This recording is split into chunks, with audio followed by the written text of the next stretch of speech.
Alright, so we're back on Connected Rivers. We've got Slinks as the Yellow Trunks Persia player.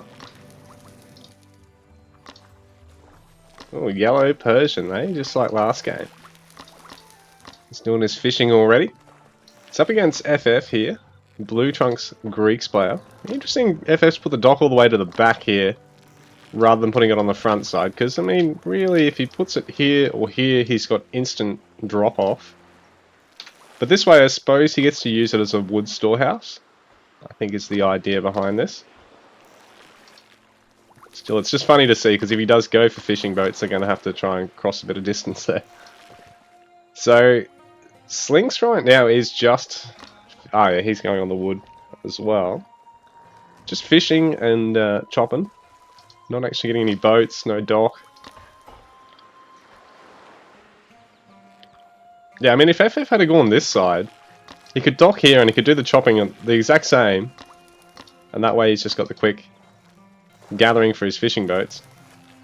It's just a bit funny.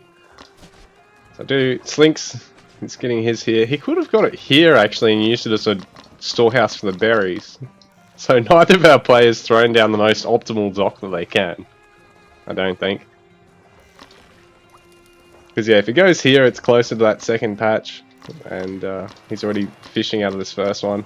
And like I said, he could use it as a berries or a stone storehouse there. Put it right here, like that'd be ideal. You've got two storehouses for free. I suppose the wood storehouse is close enough there to the stone anyway. So a lot of people don't like this map, but I'll be honest, I love it.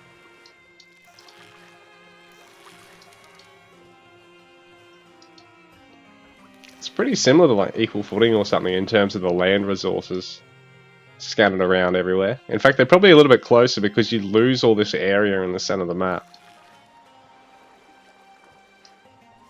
And you can go warships, you can kill the warships from the land. I think it's a great map because it lets you use ships as a land unit in the center of the map. It's like Oasis on steroids. And unlike Oasis, you don't necessarily just have to spear rush every single game. So FF able to put a pretty good storehouse down there for both his stone and his hunt. Possibly gone even closer there, I think, to those guys and to the stone mine. These are all little nitpicks though. Like, this is just, you know, 100% optimization type mentality. FF's already on 3 boats, and I don't think he was fishing as long as Slinks was there. Slinks only on the 2 boats, getting his 3rd.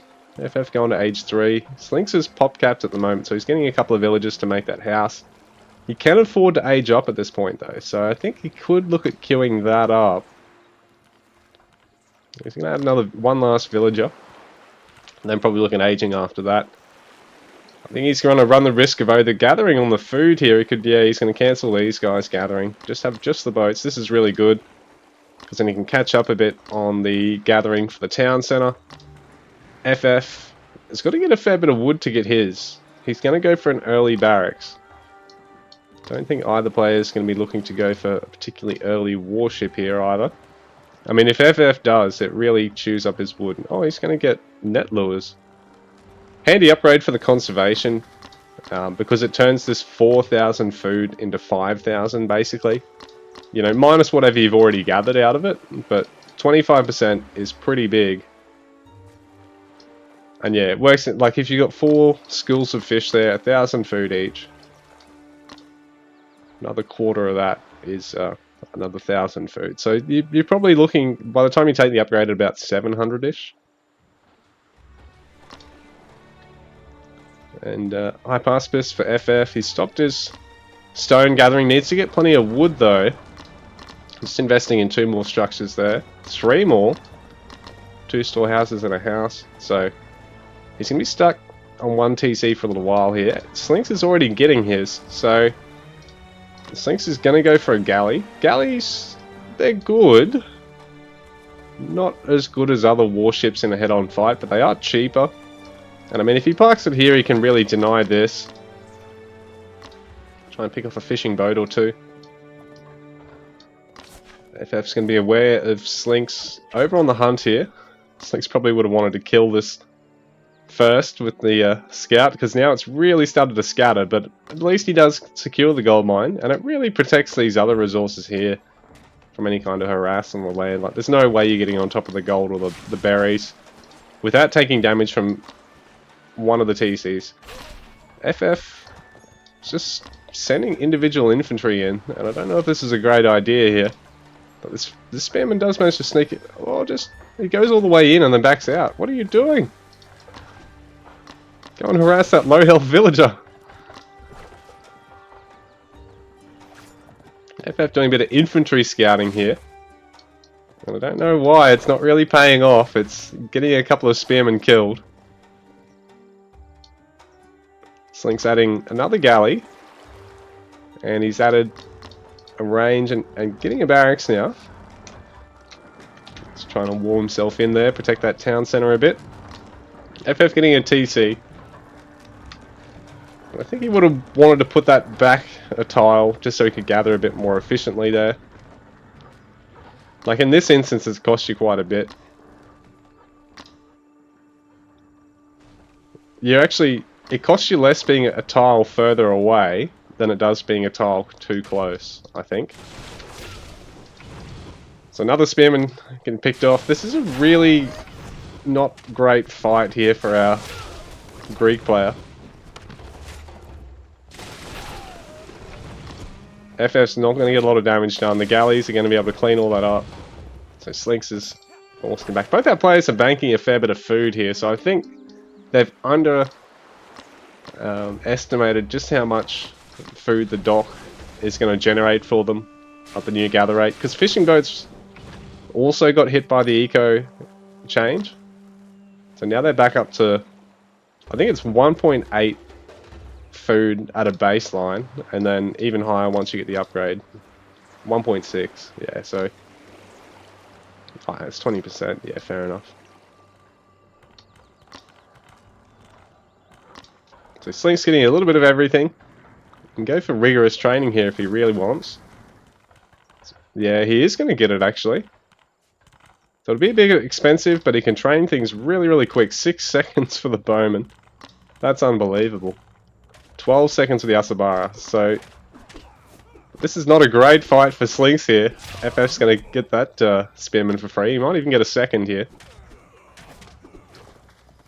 But Slinks is putting together a pretty scary army pretty quickly. He's starting to surge ahead in population over FF, who is just trying to get a little bit of value out of these infantry. But he needs that Sari to focus down the bowmen. If he can snipe them, he can actually turn this around. But if because he's forgotten about the Asabara there, the Sari there, the bowmen are safe. They can just snipe individual spears, and then yeah, this is all going to go Slinks' way. He's still got rigorous training enabled. He can probably look at deactivating it soon because he's running out of food. He spent that food bank, got a massive wood bank now.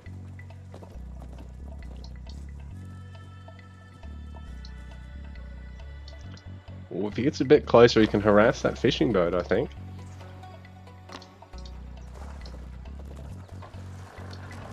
FF going for a bit of a raid here. This is a good idea. He can get a couple of villages. So 44 vills in favour of Slinks to 38 for FF. FF looks like he might be able to get a couple here. But he really wants to focus fire with the Saris just to maximise the damage he's doing to individual villages. Give them the best chance of actually sniping them. Sari's got plenty of pierce armor, so they can take a bit of damage here, but you don't want to take too much damage. They are going to start falling. A pair of the Saris going down there. But he does get a fishing boat, and he did get a couple of villages. And bearing in mind, vigorous training is great for producing army, but it's not going to help you at all for replacing villages. You need age 3 for paid labour for that. I don't know why it says minus 40 plus 40, considering they cost 50. I don't actually know how that all works. I really do not understand why this says minus 40 food plus 40 gold, when really, shouldn't it be minus 50 food plus 50 gold? I don't know, man. It just don't make any sense. FF's little run by there. It's not really going to work out because the Saris have just taken too much damage already. FF is going to try and fend off a pretty big opposing force here. Slinks has massed up a really good army. He's getting lots of spears. He could get Spara Champ. He just upgraded Spara Champ, so he could get a bunch of Spara. He's really only got the 2. Ooh, I don't know if you want to lead with the galleys, because TCs actually deal quite a bit of damage to them. Not as much as Towers. I think Towers have actually got a bonus versus ships, whereas TCs don't. But I mean, ideally you want one of the Asabara or one of the Sparabara to be tanking the town center fire. So Slinks is just going to go for it. He knows FF doesn't have a huge amount of army here, and as long as his ranged units just keep attacking FFs, he can focus down the TC with the melee here. Although, if he stops, he can probably catch all these Saris. Ooh, I think he possibly could have just turned the fight a little bit earlier there. But he does still have the unit advantage over FF. TC's already taken about a quarter of its health.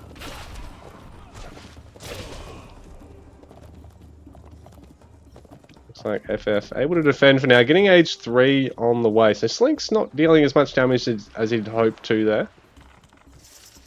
But FF's eco's a little bit exposed over the back here. Slink's also, you know, he's a bit lucky to have those Esabara Park there, because he really helped defend this, and it's quite a way away from the rest of his base. But going for that's probably a good idea then, because it means he's still got these berries to get through next, once this falls. And as he keeps gathering on this side, he gets further and further away from the rest of his base. FF hasn't really started gathering at all on this top side, but everything over this lower side starting to get a fair bit away from his town center. Slink's still pulling ahead there. But has he turned off? No, he's still got rigorous training enabled. It's weird though. I can see the updated train times, but I've got the original costs. So I can't actually tell just how much more expensive these units are than they normally are. But I can tell how much faster they're training than normal. It's a bit weird. Hello, dev team. Can we get this addressed? Nah, it's not that serious. But it'd be cool to know, like, if there is a way to do it for players and observers, so they can actually know exactly how much more everything's costing. That would be sweet. It's just funny that, yeah, you can see the train time change, but not the resource cost change. FF getting a lot of upgrades now, actually. Slink's going for age 3. He's got a little bit more units out in the field. FF mainly getting Ecotex, but he is getting Temper as well. And he does have Shield Rim, so he's got Pierce Armor. Oh, he's got Pierce Damage as well. And I don't think Slinks has managed to get Barbed Arrows, or Shield Rim, or Temper out at all yet. So FF's actually up by 3 armory upgrades here. Only down by 5 pop, and oh, he is up by 3 eco pops. So I guess he goes into this 8 army pop down with more upgrades.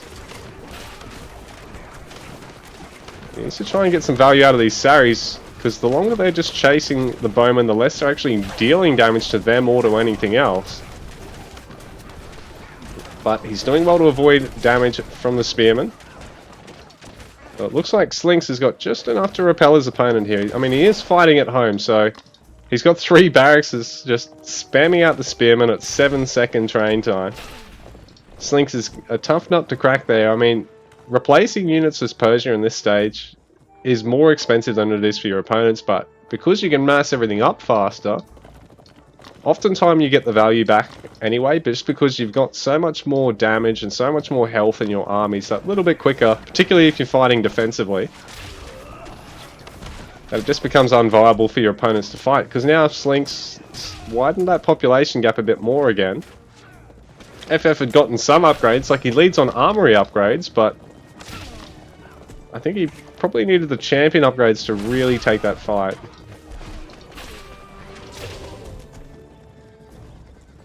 Spear champion here. Oh, and we are seeing Oh, here we go. It does tell you the increased costs on here. But FF tapping out there, I think he realizes he's started to... Oh no, he's got to go anyway. He's not really that... He's actually up by 6 workers, so... I mean, he's trailing on army size. He's not actually behind by any great amount. But, yeah, it looks like he's got to go. It's a bit of a shame, but... Yeah.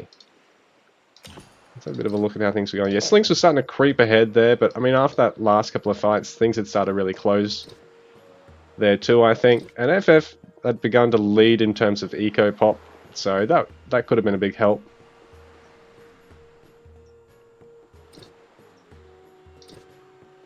Yeah, he definitely lost out big in that fight, but his economy behind it was slightly better. And yeah, he was leading on armory upgrades. Slinks making great use of rigorous training though. And I take back what I said. Oh no, they've returned to original costs. I can't see the... What the hell, man? I was just about to praise the fact that this was showing rigorous training costs, and now it's not. What the hell, man? Oh, Slinks gets a victory over FF.